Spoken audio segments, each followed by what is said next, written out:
Hi guys! So ngayon, samahan niyo ulit kami gumala, kumain, at kung ano-ano ang gawin namin sa aming buhay dito sa Baguio. Ngayon, ang last day namin para gumala. So ngayon, pupunta naman kami ngayon sa my road session. So, samahan niyo kami. After all, is mag-makeup muna tayo. Yes, promises. Dahil babae tayo, mag-makeup tayo. Yan, apply lang tayo dyan. So, ang hiyangan kasi dyan sa may makeup, hindi porket may makeup ka, gamitin mo na. Paano kapag nagkaroon ka ng damage dyan sa face mo, itutuloy mo pa rin ba? Syempre hindi na be, nagpalit na ako nyan, ganyan. So, actually si Kailin, ganyan yung gamit niya. Kaya, nung tinry ko kay Kailin yung ganyan niya, yun, sabi ko ang ganda. Kaya, sabi ko, feel ko, bagay to sa akin. Kaya yun, ganyan na lang yung ginagamit ko rin. Yan. Apply lang ako dyan. So, after mag-apply, syempre, tapos na rin ako. Yan yung final look ko. Bago dyan, yan pa lang, sa may kwarto pa lang ako yan. Dahil may mga nag-aayos-ayos pa rin. So, bago ang lahat, papakita ko ulit sa inyo ang labas. Yan. Diba? Walang sawang ipapakita ang baba at taas. Yes, promises. That is it. Pansit. Yung yan, diba? Nakikita niyan. Katapat lang talaga namin, be. Ang like kong sinasabi, katapat lang namin yung Burnham Park. Yan. Doon lang yan, oh. Nakikita niyo naman dyan. Yan. Doon lang, sa may parting yun. So, malawak yun. Under construction pa rin yung iba doon. So, yan. Kita mo dyan. And also me again. Me and me and me and me and me. Happy. Charis, hindi ka birthday. Huy! Yan. Yan yung final look ko. Naka-sombrero ako dyan. Yan. Kaya anding yan, hiniram ko lang. Assuming ako eh. Yan. Yan yung lagi namin ginagawa kapag gagala kami.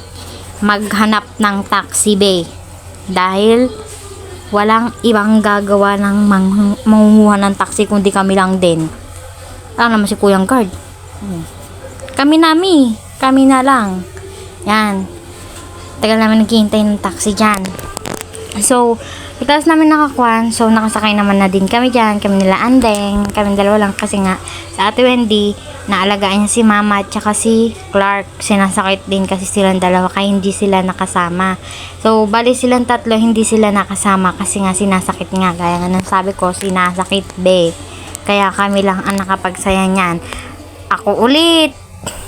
Yan. Kita niyo yan. Gandire lang ako dyan. Long ginawa. Kahit marami naghihintay na kurungin sa may bahay namin. Hindi ako umuwi. Yan. Mga rides lang muna kami dyan. Ang isa pa rin dito is yung mga traffic. Yes, promises traffic dito. Yan. Selfie kung tsaka may nakilala kami. Yan, yung limang yan. Ano ba? Napakababait nila. So, habang nakakuhan kami is, alam mo yung sabi na, hala, sabi na ganun. Kala nila, ngayon na sila nakakita na maganda. Huy, joke lang.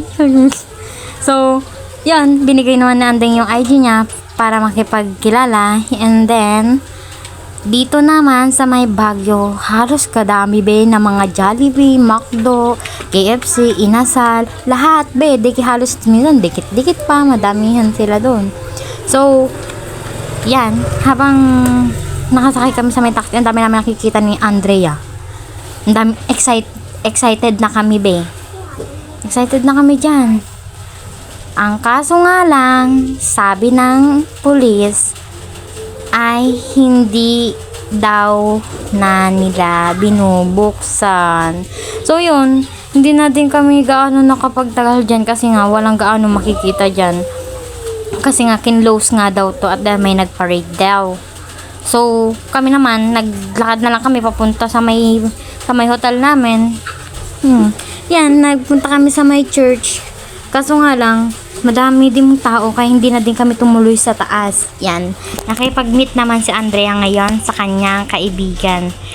Sa may IG lang sila nagkakilala, ganon. And ako naman, nagpipiling-piling na naman dyan, be. Ako ulit. Yan, ganyan lang. Ayan yung church na sinasabi ko. Yan.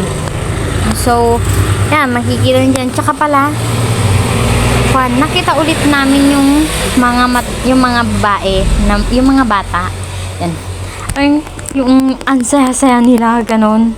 Na nahihiya sila, o hindi ba namin alam kung gusto ba nila kami. Hoy, wala! Hindi ganun. Puro babae yun. Walang bay sa kanila. May bebe na kami. Ganun. Yan, dito naman kami nagpa-picture ngayon ni Andrea. Kay Panda. Panda ko. Chares, huy, panda lang. Ganyan. Yan, natakot na ako dun talaga, be. Tumili ako. Sabi ko, oo, be, totoo lang. And yan, pagtapos nyan is nag-ukay naman kami ni Andrea. Yan. Hindi na din kami nagkuhan. Diyan kami tumagalbe sa may ukayan. Yan. Namimili si Andrea ng pwede niyang maisuot. Para mamaya, ganon. Yan. Yan yung mga nakuha ko naman. Nag-ukay ako ng mga sweater. Yan. Naghanap pa siya ng damit niya. Ganyan na yung gawain namin, Bale. Magliwalig. Kahit walang pera, may. Ganun lang ginagawa namin. And yan, gaya nga nasabi ko, be, naglakad na lang kami papunta sa hotel. At alam mo yung be, tsaka pati hindi naman na lang namin namalaya na malapit na pala kami sa may hotel namin, be. Basta kami, lakad lang kami ng lakad. Di namin alam, pag kita namin sa may taas, Bornholm Park na yun. Tapos nakita namin yung hotel namin. Ay, yun na pala. Sabi namin ganon. Sige, tara na po na umuwi. Sabi kong ganon. At yan, marami din na nagko-concert na ganyan doon. Kahit saan corner ng kwan, makakakita ka ng ganyan. Pakak. Ako, ang ganda ng boses niya. Pero mas maganda pa rin boses ni Bero. Tiyan. Yan. Lakad lang ulit kami. Dating gawi. Lakad-lakad lang. Sama ni Andy si papa niya. And dyan na kami. Nagpahinga na kami saglit. At nung hapon naman na bumalik kami sa my Bornholm Park. Pumunta kami sa may basta yung mga food down. Makakakita ka ng mga food doon. Yan. Yan lang gawain namin doon. Naggagala-gala lang. Since tapat nga lang, babataas ang ginagawa namin dyan. Kaya kasi kami bumababe, bibili kami ngayon ng ipapasalubong. Isa pa, yan yung tanghulo. Yan. Ang sarap niyan. Promises. Pero ba, yan, ang akala ko dyan, be, talaga tinapay. Sabon pala, be. Ang ginawa pala namin yung time na yun, bumili lang kami muna ng pagkain. Bumaba kami ni tita, bumili kami ng pagkain. So, nung pagtapos naman namin bumili ng pagkain, is bumalik ulit kami sa my hotel. Yan. Promises. Balik, babataas. Hindi kaya nagagalit na sa amin si Kuyang Guard? Chares. Yan. Yan naman na yung papunta na ulit kami sa may Bornholm Park, be. Pumunta sa may pagbibilihan ng mga pasalubong. Yan. Lakad ulit. Saglit lang kasi yun, be. Saglit lang nalalakarin. Siguro dito sa may bahay namin hanggang doon lang sa may dulo. Pero malapit lang naman yung dulo dito sa amin. Ganon. Ganyan lang yung lalakarin dyan, be. Dyan sila na in love, sa Labubo. 2 buy 1 take 1 siya, 500. So, hindi ka pwedeng bumili ng isa, kailangan dalawa. Kapag bumili ka nun, be, meron yung kwan siya. Kapag dalawa na kinuha mo 500, yan. Na in love dyan si Andrea. Diyos ko, Lord. Pero ang ganda nga naman kasi. Siyempre, ako, hindi ako bumili niyan. At dahil, hindi ko naman kasi bet yung mga ganyan. Pero, nung hawak na nila, nabetan ko na, pero wala talaga akong sapat na pera nun para bilhin yung ganyan. Kaya bumili nila ako ng mga ganyan, mga pasalubong kineme sa mga pamilya ko. Iyaw, bibili sana ako ng ube. Kaso nga lang, be, ang mahal naman, kaya ang binili ko na lang strawberry jam and yung mga snack na nakatab na yan. Ang pagtapos nun, umuwi na rin kami sa my hotel. At magagayak na kami para bukas.